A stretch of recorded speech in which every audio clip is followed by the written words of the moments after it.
Attention! Et ces sons, aujourd'hui il y a beaucoup de vent. Est-ce qu'on entend le son dans la vidéo? Le vent en tout cas. La cloche? Non plus, tout va bien. L'autre cloche, on l'entend bien? Eh bien, bienvenue au potager. En tout cas, nous sommes ravis de vous accueillir dans notre potager. Il est pour nous au-delà de nos espérances parce qu'on s'attendait à rien finalement. Ces carrés ont été mis en route au mois de septembre. Ici, nous sommes au lendemain du week-end du solstice d'été. Il fait très très chaud.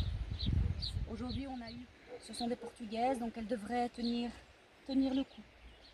En fait, nous avions décidé, comme vous pouviez le voir, de créer un joyeux bordel en mélangeant les légumes, en mélangeant les médicinales pour en faire des tisanes ou autres soins, les aromatiques pour la cuisine et également les tisanes, et les mellifères pour accueillir au jardin le plus possible de butineuses. Ça marche relativement bien et là on est vraiment content, même si elles prennent beaucoup de place pour le moment. Regardez, la bourrache ici, elle est immense. Et comme elle est grande et qu'il fait chaud, elle s'affaisse un peu. Mais au moins, elle permet d'apporter de l'ombre parce que sans savoir exactement comment mettre nos plantes, sachant évidemment qu'on mettrait au soleil celles qui avaient le besoin le plus de chaleur, les plantes beaucoup plus hautes permettent d'apporter de l'ombre et c'est pas plus mal. Parce que nous avions pensé ici au printemps créer une belle haie en saule, elle est magnifique, elle a bien repris, mais le soleil est tellement haut dans le ciel qu'en fait elle ne crée pas beaucoup d'ombre. Peut-être qu'en grandissant elle en apportera un petit peu plus, mais nous sommes en train là maintenant de réfléchir pour cet automne à replanter ici quelques arbres pour apporter quand même un peu d'ombre et de fraîcheur parce que le jardin en a besoin. Alors heureusement que ce que nous avions décidé de faire, c'était des carrés de culture sous des couches de protection, faire du paillis. Sans ça, je pense que ce ne serait pas possible pour qu'elle tienne, en tout cas avec ces températures. Ce paillis permet de maintenir l'humidité. Alors, en contrepartie, ce paillis, c'est un chouette petit nid pour les escargots, les limaces. Au début, lorsqu'on a mis nos plants en terre, on a beaucoup dû partager, alors qu'on avait tout semé, toutes nos petites graines, avec tant de patience et d'amour sur notre terrasse.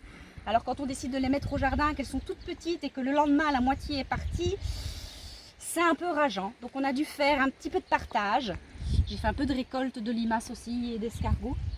Par contre, ce qu'il y a là maintenant, c'est que ce paillis qui permet de maintenir nos plantes avec une certaine fraîcheur au pied, il y a beaucoup de petits mammifères, des musaraignes et des rats-aux-pieds. Ça, c'est assez embêtant parce que le rat-aux-pied, qu'est-ce qu'il a tendance à faire? C'est qu'il profite des galeries des taupes qui, en général, n'abîment pas trop au jardin, en tout cas pas ici. Mais les rats-aux-pieds, eux, quand ils veulent passer, racine ou pas racine, bulbe ou pas bulbe, ils passent. Et nous avons d'ailleurs quelques plants qui ont tendance à souffrir un peu de ça. On espère qu'elles vont résister. Alors ici, vous pouvez voir que certains carrés sont un peu dénudés à certains endroits, un peu voire beaucoup. Mais ce qui s'est passé ici, c'est que ce que nous avions planté n'a pas résisté au fait que les sauvageonnes poussent beaucoup plus vite et prennent toute la place. Nous sommes aussi partis 15 jours, alors qu'en plus il a fait très chaud ces 15 jours-là aussi. Nous sommes partis en Belgique pour aller chercher les meubles de notre herboristerie. On a fait tout ça en voiture, ça a pris du temps. Et au bout des 15 jours, notre jardin avait pris une taille exceptionnelle, aussi bien pour les aromatiques, les médicinales que les légumes, mais du coup les plantes sauvages aussi. Et là, certaines se sont trouvées un petit peu coincées. Donc là, j'ai pris la décision il y a quelques jours dans le nettoyage du jardin, c'est d'arracher toutes ces petites plantes sauvages qui prenaient vraiment trop de place. Et c'est surtout le problème, c'est qu'elle allait commencer à monter en graines, en fleurs et donc en graines. Et là, c'est pour en retrouver vraiment partout. Et donc, on les a retirées et on les a remis à même le sol afin de créer un nouveau paillage et de nourrir le sol lui-même. peut d'ailleurs remarquer ici que les plantes tomates par rapport aux autres ne sont pas aussi robustes. Ils ont vraiment poussé fort vers le haut pour essayer de trouver la lumière parce qu'en fait, ils étaient envahis. Là, ils devraient reprendre un petit peu de volume.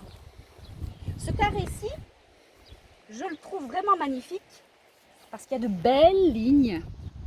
Et ça, c'est l'ancienne institutrice qui parle. Hein. Dans ce joyeux fouillis, les lignes, c'est parfois très joli et très graphique. Par contre, de ce côté-là, eh bien pareil, on a été envahi par certaines variétés de plantes sauvages qui ont pris vraiment trop de place. Donc là, maintenant, il y a quelques places pour les prochains semis parce que du coup, d'ici une semaine, 2 semaines, je vais commencer à faire les semis des légumes que l'on pourra récolter cet hiver. Nous voilà dans le coin des coureuses. Alors les coureuses, vous avez les courges, les potirons, les potimarrons. On fait un essai de melon et de pastèque. Ça devrait bien fonctionner, on vous montrera ça plus tard. Et on les associe avec quelques tomates dans le fond qui elles vont pouvoir monter. Et on les associe avec soit le haricot, soit le petit pois ou le petit pois mange-tout et le maïs. Ça permet donc aux haricots et aux petits pois de grimper sur le maïs, de créer un peu d'ombre parce que toutes ces coureuses au début ne supportent pas beaucoup le soleil. Là maintenant ça va, mais donc ça a permis de les ombrager un petit peu.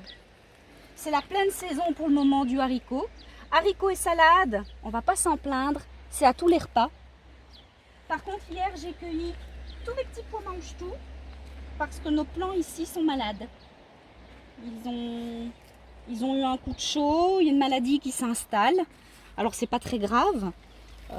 Soit ils décident de nous donner encore un petit peu de fruits, donc de petits pois mange-tout, ou pas, on verra bien. En tout cas, de toute façon, pour le moment, le rôle c'est de faire quand même un petit peu d'ombre, donc c'est pas plus mal. Et puis les coureuses, on les fait grimper aussi. Mais à un moment donné, il va falloir arrêter leur course quand il y aura 2 ou 3 fruits qui auront pris une belle forme et on est certain qu'ils vont pouvoir grossir. Là, à ce moment-là, on va arrêter leur course folle pour ne pas épuiser la plante et laisser les fruits mûrir. Ici, on arrive au bout de notre 13e carré potager et c'est déjà pas mal pour un début. Et puis finalement, on a décidé de planter nos aromatiques et médicinales en plein milieu. C'était pas un choix, c'est la nature qui a décidé à notre place. En fait, attention à mon parasol, parce qu'ici pour jardiner, on a besoin d'un parasol.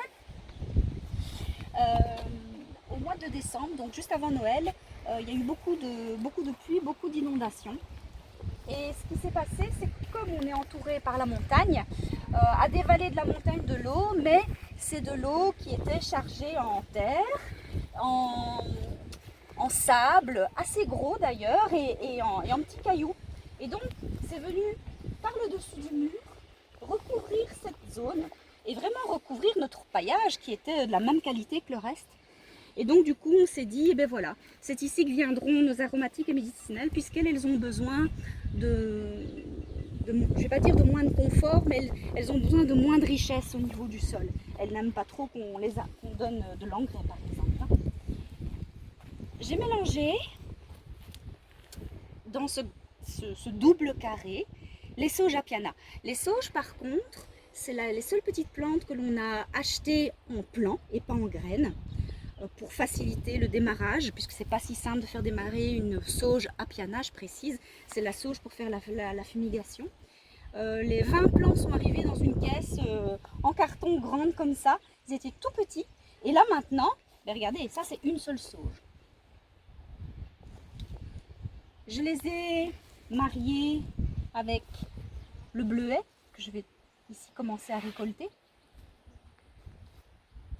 Le pavot de Californie, le calendula, le labourage bien sûr, toujours pour les mêmes raisons, à amener les butineuses. Par contre, tout autour, j'ai mis d'autres aromatiques. Et finalement, je me rends compte que vu la place que ça prend, les aromatiques, on a décidé de les changer de place à l'automne. Donc par exemple, vous avez ici déjà du thym, on a un tout petit pied de lavande. C'est ce qui a été le plus difficile à faire germer, c'est des grains de pied de lavande. On a de la mélisse, on a de la sarriette, on a la sauge officinale. Mais je viens donc d'inventer à mon chéri de me faire pour l'automne une tour aromatique en colimaçon. Spirale. Une spirale. Une spirale aromatique qui va très certainement être placée de l'autre côté de l'escalier. Et on pourra donc laisser toute la place aux sauges ici pour l'année prochaine. D'ailleurs, je viens de commencer mes premières cueillettes. Enfin, cueillettes. Ma première récolte.